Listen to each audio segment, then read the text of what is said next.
Hello friends, स्वागत है आपका हमारे चैनल झारखंड स्टडी 99 पर। फ्रेंड, आज की इस वीडियो पर झारखंड जीके के एमसीक्यू टेस्ट को कवर करेंगे। और फ्रेंड्स, इस टेस्ट के साथ जो आपको जो है एडिशनल फैक्ट भी बताता चलूँगा, जो कि आपके एग्जाम के दृष्टिकोण से इंपॉर्टेंट होने वाला है। तो आप वीडियो के अंत तक बने रहिएगा और आपके जो है एमसीक्यू टेस्ट में से कितने सवाल जो है सही होते हैं आपको कमेंट बॉक्स में अंत में बताना है। तो चलिए शुरू करते हैं आज की इस क्लास को। हमारा पहला सवाल है, किस नृत्य के द्वारा सील की पूजा की जाती है? वेरी इंपॉर्टेंट सवाल है यह। तो यहाँ पर आपका नृत्य है झूमर, माठा, मंडा या अग्नि। तो इसका राइट आंसर हो जाएगा कि किस नृत्य के द्वारा सील की पूजा की जाती है, तो अग्नि नृत्य। अग्नि नृत्य पर जो है सील की पूजा की जाती है। और ये जो फ्रेंड्स आपका अग्नि नृत्य है, यह कैसा नृत्य है? तो आपको याद रखना है, धार्मिक नृत्य है। अग्नि नृत्य जो है यह किस प्रकार का नृत्य है? तो धार्मिक नृत्य है और इस पर जो है सील की पूजा की जाती है। नेक्स्ट क्वेश्चन की ओर चलते हैं हमारा। और जो फ्रेंड्स यहाँ पर आपका दिया हुआ है झूमर, तो आपको याद रखना है झूमर से संबंधित। तो झूमर जो है यह फसल कटाई के अवसर पर किया जाने वाला नृत्य है। झूमर नृत्य कब किया जाता है? तो फसल की कटाई पर किया जाता है। और यह जो आपका स्त्री प्रधान नृत्य है। झूमर नृत्य किस प्रकार का नृत्य है? तो स्त्री प्रधान नृत्य है। बात करें फ्रेंड्स अगर माठा को, तो माठा नृत्य जो है यह आपका जो है सोहराई पर्व के दौरान मनाया जाता है। जब सोहराई पर्व होता है झारखंड पर, तो उस वक्त जो है माठा नृत्य किया जाता है। और माठा नृत्य जो है आपका ये भी स्त्री प्रधान ये आपका जो है पुरुष प्रधान नृत्य है। माठा आपका क्या हो गया? तो ये आपको याद रखना है, माठा हो गया आपका माठा नृत्य, यह पुरुष प्रधान नृत्य है। और झूमर जो है आपका यह आपका स्त्री प्रधान नृत्य है। तो आप ये दोनों पॉइंट याद रखिएगा, झूमर हो गया स्त्री प्रधान और माठा हो गया पुरुष प्रधान। अगर बात करें फ्रेंड्स मांडा पर्व की, तो मांडा जो ये नृत्य है, मांडा पर्व के दौरान मांडा नृत्य किया जाता है और इसमें शिव की यानी महादेव की पूजा की जाती है। तो आपको एग्जाम पर यह भी पूछ सकता है कि जो मंडा नृत्य है इस पर किस भगवान की पूजा की जाती है? तो शिव या महादेव की पूजा की जाती है। नेक्स्ट क्वेश्चन की ओर चलते हैं। हमारा नेक्स्ट क्वेश्चन है, बराकर नदी का उद्गम स्थल कहाँ है? तो इसका राइट आंसर हो जाएगा ऑप्शन नंबर सी, पद्मा।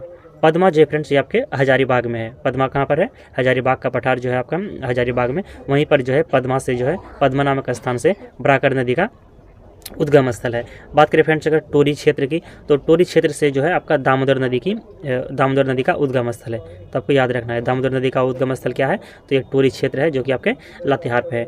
और जो फ्रेंड्स आपका दामोदर नदी की जो कुल लंबाई है 592 किलोमीटर है। आपको याद रखना है आपका जो टोरी क्षेत्र से दामोदर नदी का उद्गम होता है, इनकी कुल लंबाई जो है आपका 592 किलोमीटर है। और यह झारखंड पर कितने लंबाई है, यानी झारखंड पर कितने किलोमीटर लंबाई है, इसको याद रखना है 290 किलोमीटर।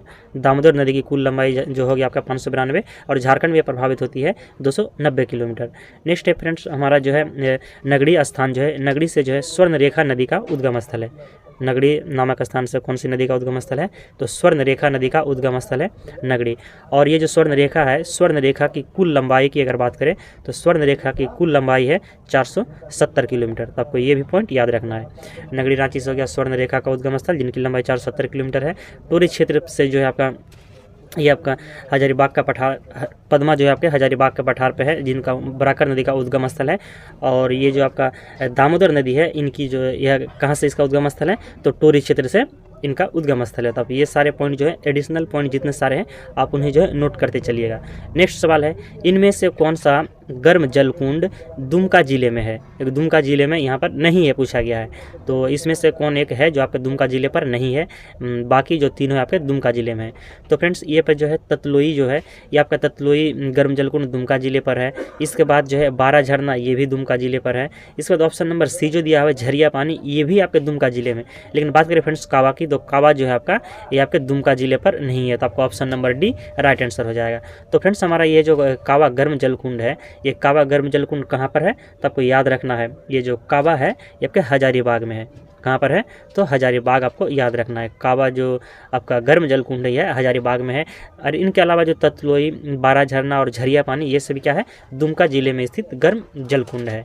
नेक्स्ट सवाल है, किस जनजाति में वधु मूल्य को पोटे कहा जाता है? तो इसका राइट आंसर हो जाएगा ऑप्शन नंबर बी, कोल जनजाति। कोल जनजाति को जो है जो कोल जनजाति है, इसमें जो है वधु मूल्य को, जो वधु को मूल्य दिया जाता है, इन्हें क्या कहते हैं? तो पोटे कहा जाता है। और ये जो फ्रेंड्स कोल जनजाति जो है, ये कोल जनजाति पर कितने गोत्र पाए जाते हैं? तो आप ये भी याद रखिएगा, 12 गोत्र पाए जाते हैं।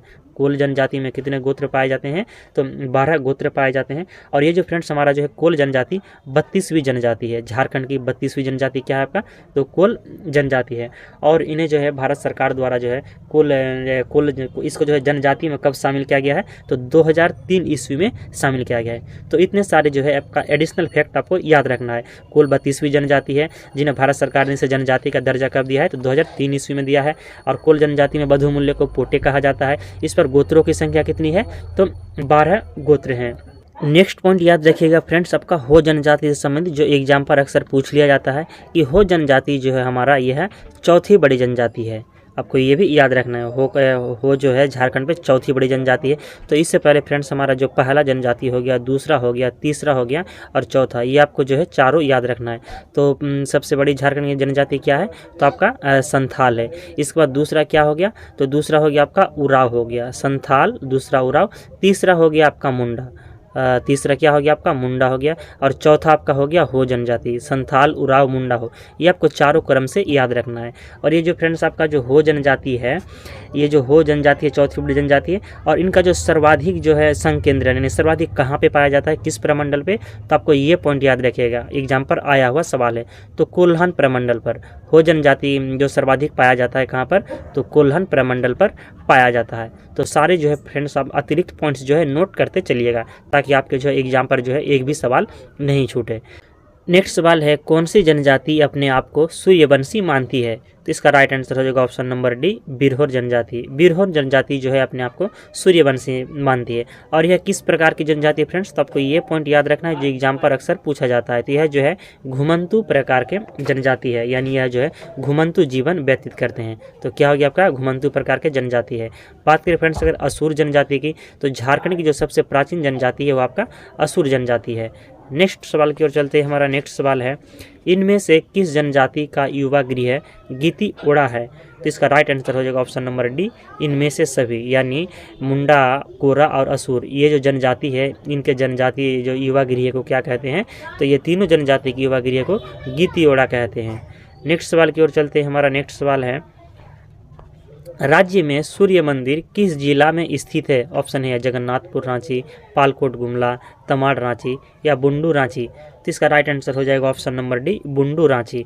बुंडू रांची पर जो है आपके बुंडू नामक स्थान पर जो है सूर्य मंदिर स्थित है।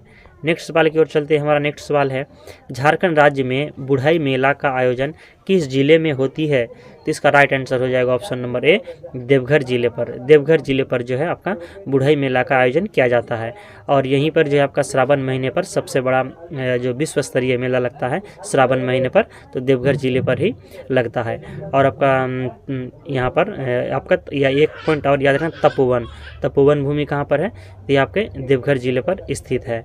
नेक्स्ट सवाल की ओर चलते हैं। हमारा नेक्स्ट सवाल है, इनमें से कौन सा मिलान गलत है, तो आपको जो है गलत मिलान का चयन करना है। तो इसका राइट आंसर हो जाएगा ऑप्शन नंबर डी, गीती ओरा। ये जो कोरा दिया हुआ ये आपका गलत है, जबकि उराव के युवा गृह को घुमकुरिया कहते हैं, खड़िया जनजाति के युवा गृह को गीतियो कहते हैं, और सौरिया पहाड़िया के युवा गृह को कोडवाहा कहते हैं। तो आपका ए बी सी जो मिलान है ये तीनों सही है, जबकि ऑप्शन नंबर डी जो है गलत है। नेक्स्ट सवाल की ओर चलते हैं। हमारा नेक्स्ट सवाल है, लातेहार में स्थित पलामू किला किस नदी के तट पर स्थित है, तो इसका राइट आंसर हो जाएगा ऑप्शन नंबर बी, औरंगा नदी के तट पर। औरंगा नदी के तट पर जो है पलामू किला स्थित है। और ये पलामू किला कहाँ पर है, तो लातेहार में स्थित है। आपको याद रखना है पलामू किला जो है एग्जाम पर ऑप्शन में पलामू भी रहेंगे, तो आपको पलामू आंसर नहीं लगाना है। आपको याद रखना कि पलामू का किला जो है लातेहार में स्थित है और यह औरंगा नदी के तट पर स्थित है। नेक्स्ट सवाल है, अजय नदी का उद्गम स्थल कहाँ है, ऑप्शन है बांस पहाड़ी, मुंगेर, राजमहल की पहाड़ी या दुधवा पहाड़ी। तो इसका राइट आंसर हो जाएगा option number B, Munger. Ajay नदी का जो उद्गम स्थल है मुंगेर बिहार पर है।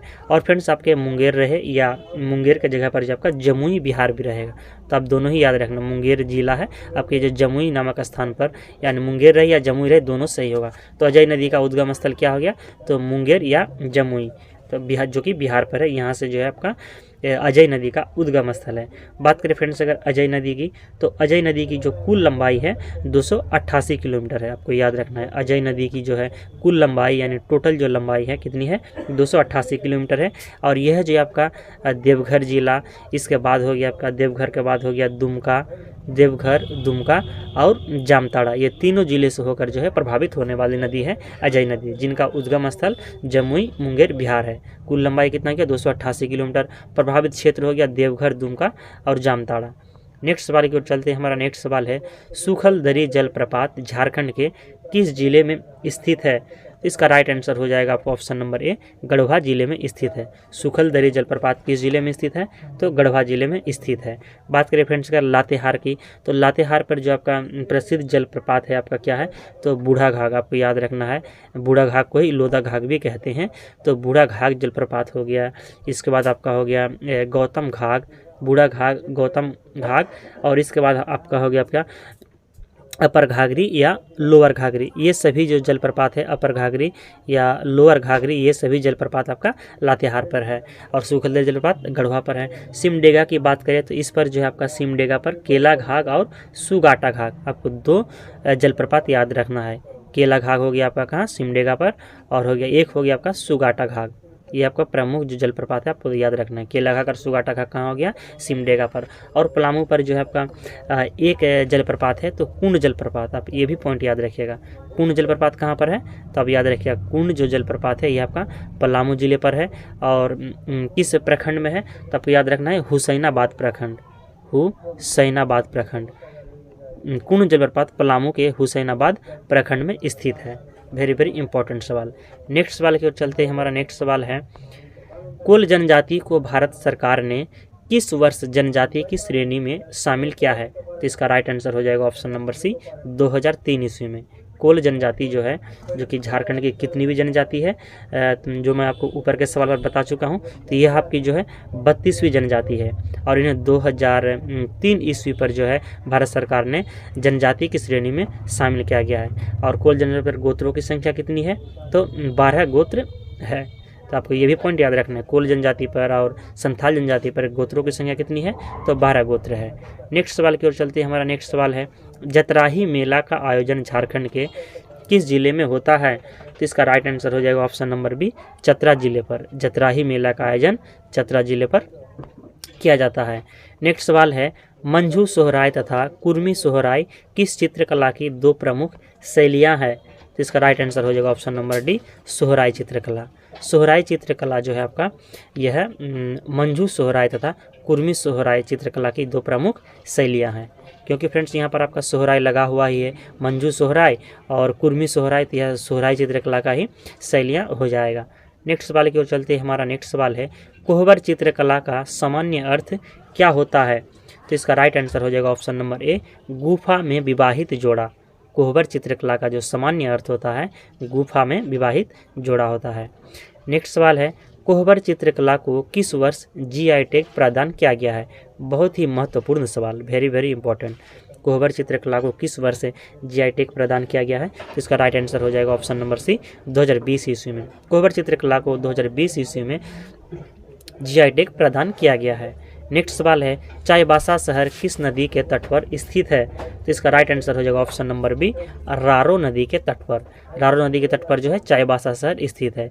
बात करें फ्रेंड्स अगर शंख नदी, तो शंख नदी का जो उद्गम स्थल है गुमला है। शंख नदी का उद्गम स्थल कहाँ है, तो गुमला है। नेक्स्ट सवाल की ओर चलते हैं। हमारा नेक्स्ट सवाल है फ्रेंड्स इसका जो पीडीएफ है आप हमारे टेलीग्राम चैनल पर ज्वाइन होकर जो है पीडीएफ को प्राप्त कर सकते हैं। तो हमारे टेलीग्राम चैनल का नाम है झारखंड स्टडी 99। वहाँ पर आप जो है जुड़ जाइएगा, तो वहाँ पर आपको जो है हमारे चैनल पर जितने सारे वीडियो होता है उसका जो है पीडीएफ टेलीग्राम चैनल पर शेयर किया जाता है, ताकि आप बाद में जो है पीडीएफ के माध्यम से भी क्लास को रीड कर सकें। तो आप टेलीग्राम से ज्वाइन हो जाइएगा। नेक्स्ट सवाल है झारखंड में सर्वाधिक गेहूँ उत्पादक वाला राज्य कौन सा है, तो इसका राइट आंसर हो जाएगा ऑप्शन नंबर डी, पलामू। सर्वाधिक जो है सरसों का और तिलहन का जो उत्पादन होता है, तिलहन और इसके बाद गेहूं का उत्पादन कौन से जिले पर होता है, तो पलामू जिले पर होता है। नेक्स्ट सवाल की ओर चलते हैं। हमारा नेक्स्ट सवाल है झारखंड में सर्वाधिक मक्का उत्पादन वाला राज्य कौन सा है? तो इसका राइट आंसर हो जाएगा ऑप्शन नंबर डी, पलामू पर। सर्वाधिक मक्का का भी उत्पादन कहाँ होता है? पलामू पर होता है। इसके बाद सर्वाधिक गेहूं का उत्पादन कहाँ होता है? तो पलामू जिले पर होता है। नेक्स्ट सवाल की ओर चलते हैं। हमारा नेक्स्ट सवाल है अल्बर्ट एक्का की नगरी किस जिले को कहा जाता है? तो इसका राइट आंसर हो जाएगा option number A, Gumla. Gumla जिले को जो है अल्बर्ट एक्का की नगरी कहा जाता है। नेक्स्ट सवाल है झारखंड के किस शहर को इस्पात नगरी कहा जाता है? वेरी इंपॉर्टेंट सवाल और बहुत ही इजी सवाल है। और ये जो फ्रेंड्स सवाल जो है कई बार एग्जाम पर रिपीट हुआ सवाल है। ये झारखंड के किस शहर को इस्पात नगरी कहते हैं? तो इस्पात नगरी कहते हैं जमशेदपुर को। Option number B right answer हो जाएगा। झारखंड का इस्पात नगरी किसे कहते हैं? जमशेदपुर को कहते हैं। और इसके बाद आपको धनबाद को क्या कहते हैं फ्रेंड्स? तो आपको धनबाद को क्या कहते हैं? तो कोयला नगरी कहते हैं। धनबाद को कोयला नगरी कहते हैं, जमशेदपुर को इस्पात नगरी कहते हैं। और एशिया का जो है सबसे बड़ा स्टील संयंत्र अगर पूछे तो क्या हो जाएगा? तो बोकारो स्टील संयंत्र हो जाएगा। और जो फ्रेंड्स आपको रांची को क्या कहते हैं? तो झरनों का शहर कहते हैं। रांची को क्या कहा जाता है? तो झरनों का शहर कहा जाता है रांची को। तो ये सारे पॉइंट जो है आप याद रखिएगा। नेक्स्ट सवाल की ओर चलते हैं। हमारा नेक्स्ट सवाल है झारखंड में पहला निजी लौह इस्पात उद्योग कहाँ है? इसका राइट आंसर हो जाएगा ऑप्शन नंबर सी, जमशेदपुर में स्थित है। झारखंड में पहला निजी लौह इस्पात उद्योग कहाँ है? तो जमशेदपुर में है। अगला सवाल है तिलका मांझी को फांसी कब दी गई थी? बहुत ही इजी सवाल और बहुत ही महत्वपूर्ण सवाल। तिलका मांझी से संबंधित एग्जाम पर सवाल पूछ लिया जाता है। तो तिलका मांझी को जो फांसी कब दिया गया है? तो option number D right answer हो जाएगा 1885 ईस्वी में। तिलका मांझी को फांसी 1885 ईस्वी में दिया गया है। नेक्स्ट क्वेश्चन है तिलका मांझी को फांसी कहाँ दी गई थी? तो इसका राइट आंसर हो जाएगा ऑप्शन नंबर ए, भागलपुर पर। भागलपुर पर जो है आपके बरगद के पेड़ पर जो है तिलका मांझी को फांसी दे दिया गया था। और वहीं पर जो है आपका और फांसी देने के कारण से जो फ्रेंड्स आपको भागलपुर पर आपको जो है तिलका मांझी यूनिवर्सिटी उनके नाम पर, उनकी याद में जो है एक यूनिवर्सिटी का नाम तिलका मांझी यूनिवर्सिटी भी रखा गया है। तो आप याद रखिएगा। तो तिलका मांझी को फांसी कब दिया गया है? तो 1885 ईस्वी में दिया गया है। कहाँ दिया गया है? भागलपुर पर दिया गया है। नेक्स्ट सवाल की ओर चलते हैं। हमारा नेक्स्ट सवाल है कोडरमा जिला का कौन सा क्षेत्र अभ्रक का प्रमुख क्षेत्र है? तो इसका राइट आंसर हो जाएगा option number B, Jhumri Telaiya. ये जो झुमरी तिलैया स्थान है यह अभ्रक का प्रमुख क्षेत्र है। तो झुमरी तिलैया कहाँ पर है? कोडरमा पर है। यानी झारखंड पर जो है सर्वाधिक अभ्रक कहाँ पाया जाता है? तो कोडरमा जिले पर पाया जाता है। नेक्स्ट क्वेश्चन है नवरत्नगढ़ महल झारखंड के किस जिले में स्थित है? तो इसका राइट आंसर हो जाएगा ऑप्शन नंबर बी, गुमला जिले पर। नवरत्नगढ़ का महल गुमला जिले पर स्थित है। नेक्स्ट क्वेश्चन है सदानों का मुख्य पेशा क्या है? तो इसका राइट आंसर हो जाएगा ऑप्शन नंबर ए, कृषि। सदानों का मुख्य पेशा क्या है? तो कृषि है। तो फ्रेंड्स यहाँ पर जो आपको जो ऑप्शन नंबर सी पर बुनकर दिया हुआ है, तो आपको जो कमेंट बॉक्स में बताना है कि झारखंड की कौन सी जनजाति जो है जो बुनकर कार्य में कुशल होते हैं, यानी वो जो है कुशल कारीगर होते हैं। आपको ये इसका जवाब जो आपको कमेंट बॉक्स में बताना है कि झारखंड का कौन सा जनजाति है जिनका मुख्य पेशा जो है बुनकर है, यानी बुनकर का कार्य करते हैं, यानी वो एक प्रकार के कुशल कारीगर होते हैं। आप ये कमेंट बॉक्स में जरूर बताइएगा। यहाँ पर सवाल था कि सदानों का मुख्य पेशा क्या है? तो कृषि है। नेक्स्ट सवाल है तिलमी का किला झारखंड के किस जिले में स्थित है? तो इसका राइट आंसर हो जाएगा ऑप्शन नंबर डी, खूंटी जिले पर। तिलमी का किला किस जिले में स्थित है? तो खूंटी जिले में स्थित है। नेक्स्ट सवाल की ओर चलते हैं। हमारा नेक्स्ट सवाल है कौन सा मंदिर कामाख्या मंदिर की शिल्प कला से प्रभावित है? तो इसका राइट आंसर हो जाएगा ऑप्शन नंबर डी, कैथा शिव मंदिर। ये जो कैथा शिव मंदिर है फ्रेंड्स, ये आपका जो है कामाख्या मंदिर की शिल्प कला से प्रभावित है। तो फ्रेंड्स हमारा यहाँ पर जो है 30 MCQ टेस्ट कंप्लीट होता है। और फ्रेंड्स आपके 30 सवाल में से जो है कितने सवाल सही हुए हैं ये आप हमें कमेंट बॉक्स में ज़रूर बताइएगा। और फ्रेंड्स आपको हमारा आज का क्लास कैसा लगा है ये आप कमेंट बॉक्स में ज़रूर बताइएगा। अगर आपको वीडियो पसंद आए तो एक लाइक ज़रूर कीजिएगा और चैनल पर नहीं तो सब्सक्राइब कीजिएगा। मिलते हैं नेक्स्ट वीडियो को लेकर बहुत जल्द। जय हिंद।